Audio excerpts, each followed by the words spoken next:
స్వామి వివేకానంద రచించిన లేవండి మేల్కొండి విజయాన్ని చేరే వరకు నిద్రించకండి అనే ఒక గొప్ప గ్రంథం నుంచి కొన్ని ముఖ్యమైన విషయాలు మనం ఈ చిన్న పుస్తకంలో తెలుసుకోవచ్చు. విజయానికి మార్గం అని స్టార్ట్ చేస్తున్న ఈ బుక్లోని కొన్ని ముఖ్యమైన పాయింట్లు మీకు చెప్పాలని ఆశపడుతున్నాను.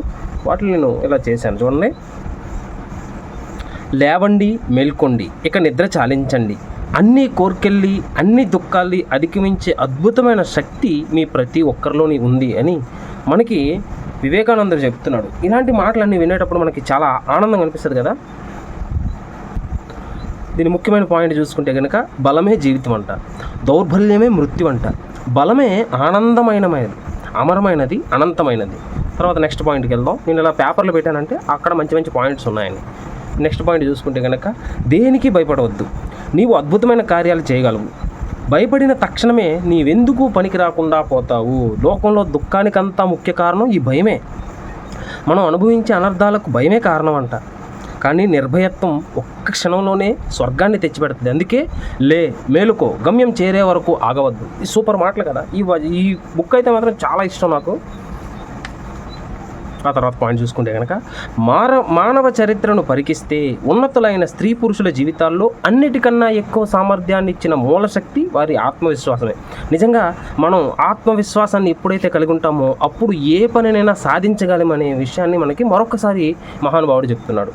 తర్వాత చూడండి, నా ధీర యువకులారా, ఇప్పుడు రాబోయే యువతరానికి ఎక్కువ ప్రయారిటీ ఇస్తూ మనకి ఈయన చెప్తున్నాడు. చూడండి, మీరందరూ మహత్కార్యాలు సాధించడానికే జన్మించారనే విశ్వాసాన్ని కలిగి ఉండండి. ఏం చెప్తున్నాడు? మనం అందరం కూడా అంట మహత్కార్యాలు జరిగించడానికే పుట్టామంట. అది గమనించమంటున్నాడు. ఆ విశ్వాసాన్ని మీరు కలిగి ఉండంటున్నాడు. కుక్క పిల్లల అరుపులు మిమ్మల్ని భయపెట్టకుండునుగాక, అంతేకాదు ఆకాశం నుండి పిడుగులు పడ్డా కూడా చలించకుందురుగాక, లెండి కార్మోన్ముకులకండి. సూపర్ కదా.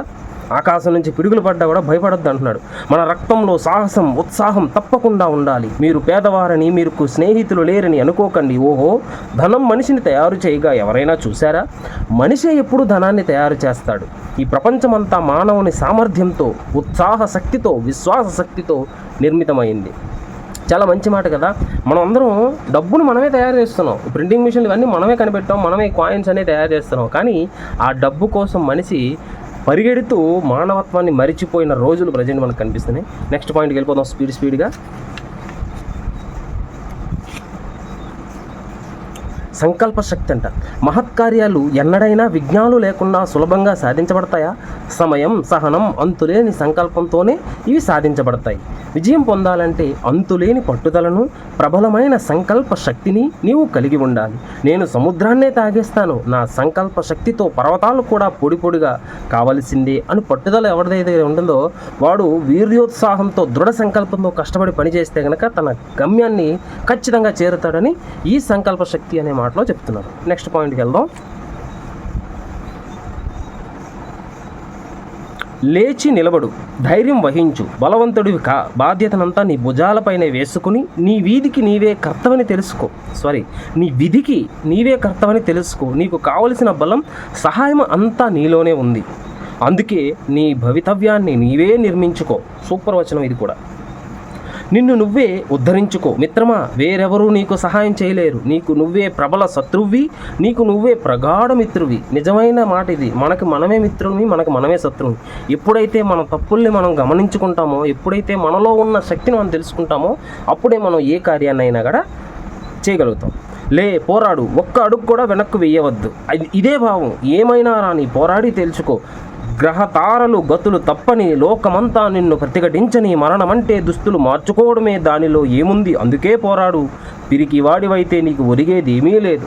బాబా, చాలా చక్కని మంచి మధురమైన మాటలు నాకైతే చాలా అద్భుతంగా అనిపిస్తున్నాయి. అందుకని మీకు కూడా చెప్పాలి, ఇలాంటి మాటలు మీరు కూడా తెలుసుకుంటారని చిన్న ఆశతో ఈ చిన్న వీడియో చేస్తున్నాను. నచ్చితే కనుక మీ ఫ్రెండ్స్లో కూడా ఇలాంటివి షేర్ చేసుకోండి. సుఖం, దుఃఖం అనేవి ఒకే నాణ్యానికి రెండు పక్కల ఉంటాయంట. సుఖాన్ని స్వీకరించేవాడు దుఃఖాన్ని కూడా స్వీకరించాలి. సుఖం దుఃఖం అనే కిరీటాన్ని ధరించి మానవుని వద్దకు వస్తుంది. అబ్బాబాబు, ఇది చాలా సూపర్ మాట. సుఖం అనేదంట దుఃఖం అనే కిరీటాన్ని ధరించడం మన దగ్గరకు వస్తే ఎప్పుడైతే సుఖానికి స్వాగతం చెప్తామో అప్పుడే దుఃఖానికి కూడా మనం స్వాగతం చెప్పి తీరాల్సిందే. కోరికలు ఎంతకాలం ఉంటాయో అంతవరకు నిజమైన సుఖం అనేది కలగదు. నిజం, కోరికలే మన జీవితాన్ని నాశనం చేసేస్తాయి. ఆ తర్వాత ఏకాకిగా ఉన్నవారే సుఖవంతులు, అందరికీ ఉపకారం చెయ్యు, అందరినీ ఇష్టపడు కానీ ఎవరిని ప్రేమించొద్దు. ఇది చాలా గొప్ప మాట.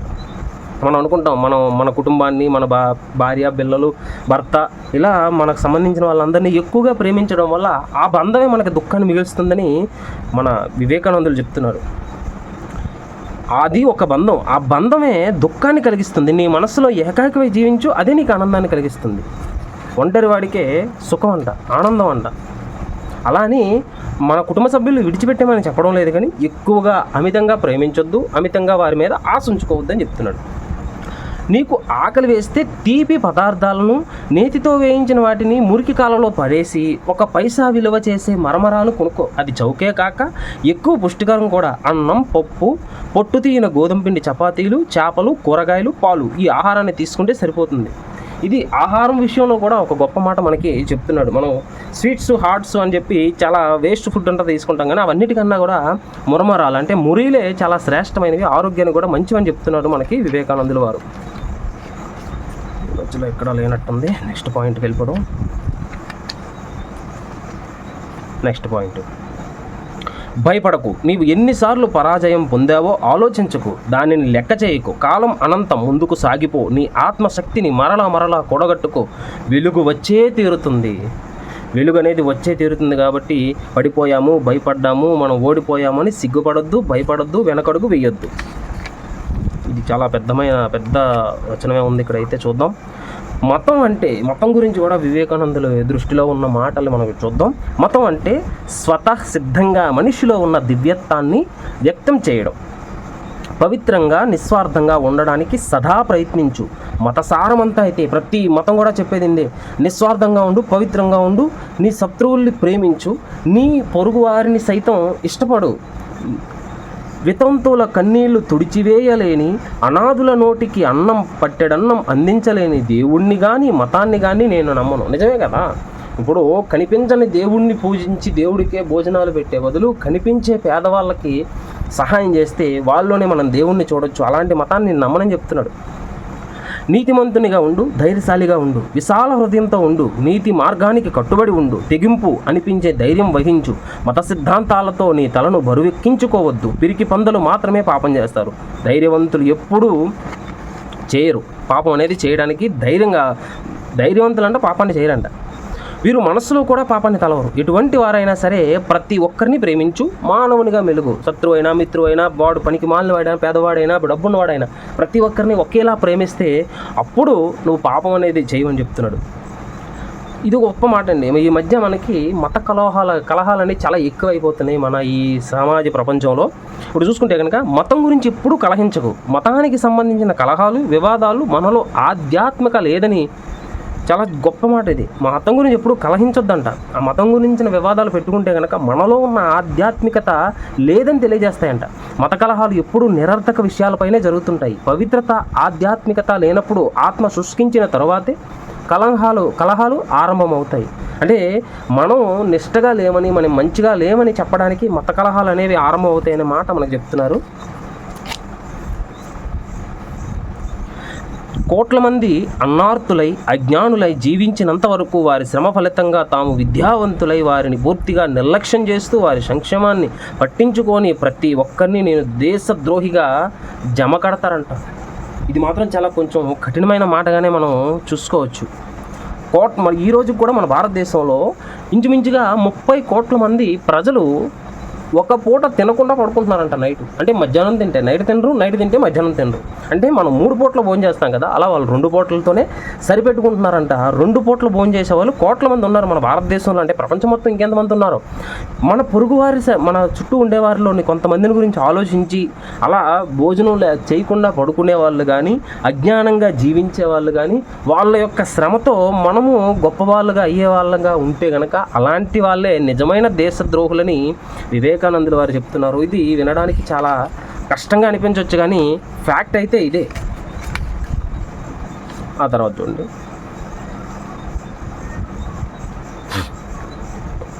బలవంతులకు బలహీనులకు అండయై, ఉత్తములకు నీచులకు ఆధారమై, ప్రతి వానిలోనూ ఆ అనంతమైన ఆత్మ ఉంది. మనం ఉన్నతంగా ఉత్తమంగా కావడానికి అవసరమైన అనంతమైన అవకాశం, అనంత సామర్థ్యం అందరిలోనూ ఉందని ఇది చాటి చెప్తుంది. జాతి జన్మ భేదాలు లేక, సబల దుర్బల విచారణ లేక, ప్రతి స్త్రీ పురుషుడు బాలుడు ఈ విషయాన్ని విని నేర్చుకోవాలి. విశ్వ మానవ కోటి అంతకు మనం ఇలా ప్రకటిద్దాం, లే మేలుకో, గమ్యం చేరే వరకు ఆగవద్దు. చాలా గొప్ప మాట ఇది కూడా. లే, కార్యోన్ముఖుడవు కా. ఈ జీవితం ఎంతకాలం ఉంటుంది? ఈ లోకంలోనికి వచ్చినందుకు చెప్పుకోదగిన కొంత ఘనత సాధించు. లేదంటే నీకు ఈ చెట్టుకు చేమలకు రాయి రప్పలకు తేడా ఏమిటి? అవి కూడా జన్మిస్తాయి, క్షీణిస్తాయి, అంతరిస్తాయి. నిజమే కదా. మనం ఈ భూమి మీద పుట్టినందుకు ఒక గొప్ప కానీ ఏదో ఒక కార్యం చేసి చూపించాలి. లేకపోతే ఆ చెట్లు రాళ్ళు రప్పలతో సమానంగానే మనం ఉంటాం. ఈ ప్రపంచం పిరికి పందల కోసం కాదు. పారిపోవడానికి ప్రయత్నించకు. జయాపజయాలను లక్ష్య పెట్టకు. నిర్దుష్టమైన నిస్వార్థమైన సంకల్పంతో నిన్ను నువ్వు అనుసంధించుకొని పనిచేయి. విజయాన్ని సాధించడానికే జన్మించిన మనస్సు అచంచలమైన దృఢ సంకల్పంతో కూడి పట్టుదలతో సాధన చేస్తుందని తెలుసుకో. హృదయానికి మెదడుకు సంఘర్షణ కలిగినప్పుడు హృదయాన్నే అనుసరించు. నువ్వు నిరుపేదవని అనుకోవద్దు. ధనం నిజమైన శక్తి కాదు, మంచితనం పవిత్రతలే నిజమైన శక్తి. చాలామంది ఈ రోజుల్లో డబ్బు మీదే ఆశపడుతున్నారు. డబ్బు ఉంటేనే అన్నీ ఉంటాయి అనుకుంటున్నారు, కానీ డబ్బు కాదు శాశ్వతమైనది. డబ్బులో ఏమీ లేదు. కానీ మనం ఎప్పుడైతే మంచితనంగా ఉంటామో, పవిత్రంగా మన హృదయాన్ని మన జీవితాన్ని ఉంచుకుంటామో, అప్పుడే గొప్ప శక్తివంతులు అవుతాం. చివరి మాట చూసుకుంటే కనుక, ధీరవాక్కులు ధీరతమైన చేతలు మనకు కావాల్సి ఉన్నాయి. ఓ మహనీయులారా, లేవండి, మేల్కొండి. ఈ ప్రపంచం దుఃఖంతో రగులుతుంది, మీరు నిద్రపోగలరా? లే, మేలుకో, లక్ష్యం చేరే వరకు ఆగకు, భయపడకు. మానవ జాతి చరిత్రలో మహోన్నత శక్తి అంతా ప్రజల నుండే ప్రభవిస్తూ వచ్చింది. అలాంటి ప్రజాశ్రేణుల నుండే ప్రపంచంలోని మహా మనుషులంతా ఉద్భవించారు.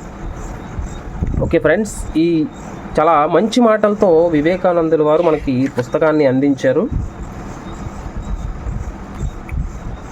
చిన్న పుస్తకమే కానీ ఇందులో ఉన్న ఆయన మనకు అందించిన జ్ఞానం చాలా గొప్పది. ఇలాంటి మాటలు కనుక మన జీవితాల్లో ముందుకు తీసుకుంటే మనం ఖచ్చితంగా విజయాన్ని సాధించి తీరుతాం. Okay friends, bye.